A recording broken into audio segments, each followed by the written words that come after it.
Welcome to Behavioral Modeling 1, the first behavioral modeling tutorial in the Time series on behavioral modeling, which encompasses not necessarily just behavior modeling, but also mechanism design, so creating motion and checking for interference within assemblies. What we'll do here, we're basically going to be doing a fairly simple but interesting volume study. And basically what that entails is to create the best sound for this speaker.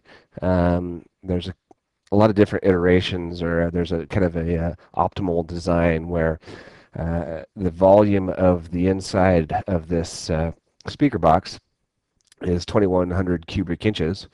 And then the surface area is basically as much as you can get. So normally without behavior modeling, what is required is basically a lot of changes, a lot of iterations and calculations. But with behavior modeling, you can basically specify, okay, so we want to change a few of these values. And let me go unexplode this for a second. You explode, unexplode.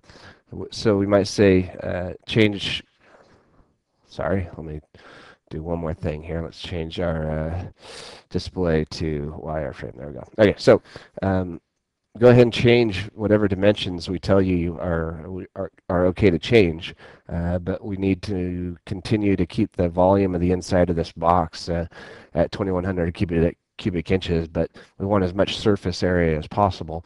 That's what will basically make the best sound from this subwoofer. So the way that we do this is actually kind of model the inside volume by creating a separate individual part of just the inside volume. So when we were looking at this in the exploded view, there's a part in here that I just changed to wireframe just so you could get a better feel for it. This individual part basically represents the volume, the inside volume of the speaker box. And really it's just a matter of going through and creating or driving dimensions off the dimensions of the other part. So what we'll do, and this part is called, I believe, inside volume. Let's go ahead and go over to that part, to the inside volume, and take a look at the model tree. The reason that we did this is basically it's really easy to get the volume and surface area of an individual part versus trying to get that from the assembly. So as that assembly changes in size, this part will actually automatically update as well.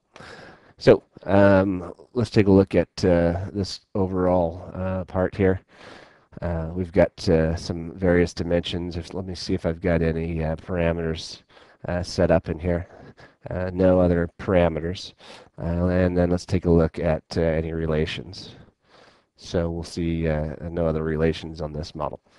So we've got basically that protrusion. Then we have a cut, which I believe is specified by this angle, and then a height. So there's various dimensions that we can change. Just for your knowledge, the height is considered this dimension of 15. The step height was that dimension of 3 that you saw. 14 is the overall width. And then the firing angle is that 30-degree angle. Let me show you that again. This right there, that's considered the firing angle. So several of these dimensions, those three, the width, the step height, and the firing angle, we're going to be able to vary those. So this 30 degrees, we're going to say go ahead and vary that between 25 and 35. This firing angle, or sorry, the step height, we can vary between 2 and 3.5. And then the overall, let's see, the overall width of 14, we're going to say that can be varied between 13 and 17. And those are just some arbitrary design constraints that we've set up. But obviously, within your design, you're going to have other constraints that you have to keep in mind as well. So first thing that we're going to need to do is create what's called an analysis feature. And first off, what you do basically is go under analysis model and then mass properties. What that is going to do is allow us to create a feature, and we'll just call this, give it a name called analysis.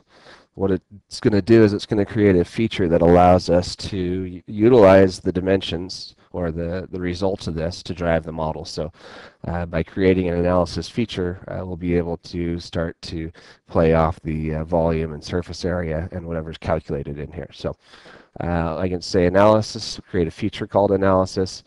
If you had a different density that you may want to change there as well, you could.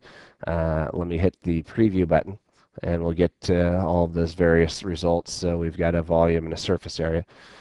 This volume is basically 1938 cubic inches, and like I said before, our goal was 2100 cubic inches while maximizing this surface area. So when I hit the green check, you'll notice there's our analysis feature. If I go and if I want to see any of the information on it, I can do that. Obviously, I've got some additional parameters attached to that, the volume and surface area and mass and so forth. Let me close that back up. You can also, if you wanted to re-edit the definition and change anything accordingly, you could do that as well.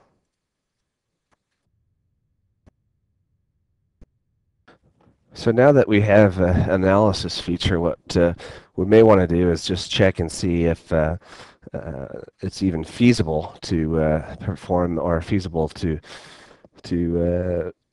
get the desired results or the desired volume.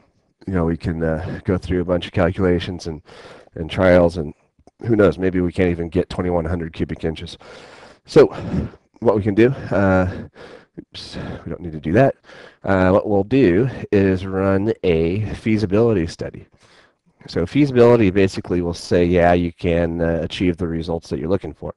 What we'll do is change this over to feasibility, and we'll go ahead and add a design constraint. And in this constraint, we'll say volume analysis, and we'll set it to 2100 cubic inches. We'll say OK. Hit the cancel to get out of that. And we'll need to say which dimensions to go ahead and vary. So we'll say add dimension. Let me move our feasibility study over a little bit.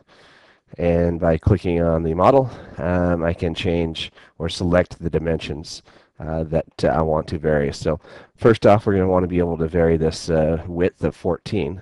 So I'll say 14, or I'll select the 14. Let's see, where did my feasibility study go? There we go.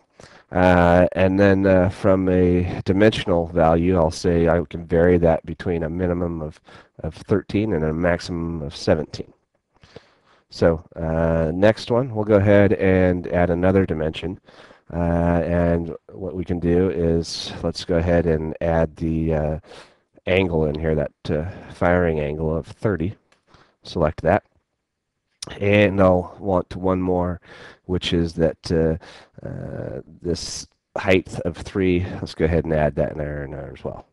So the angle itself, we can vary between 25 degrees and 35 degrees.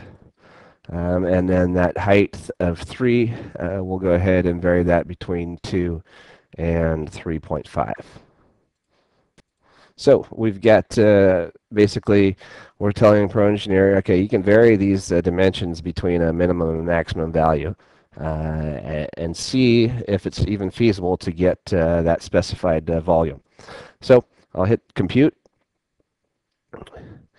and basically ProEngineer down here at the bottom will say a feasible solution. Let me go back down to that.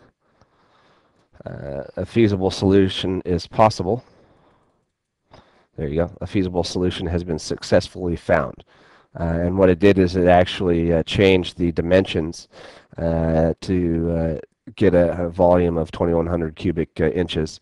You'll see that it changed it to 29 degrees, 14.9, and 3, which is interesting, of course, but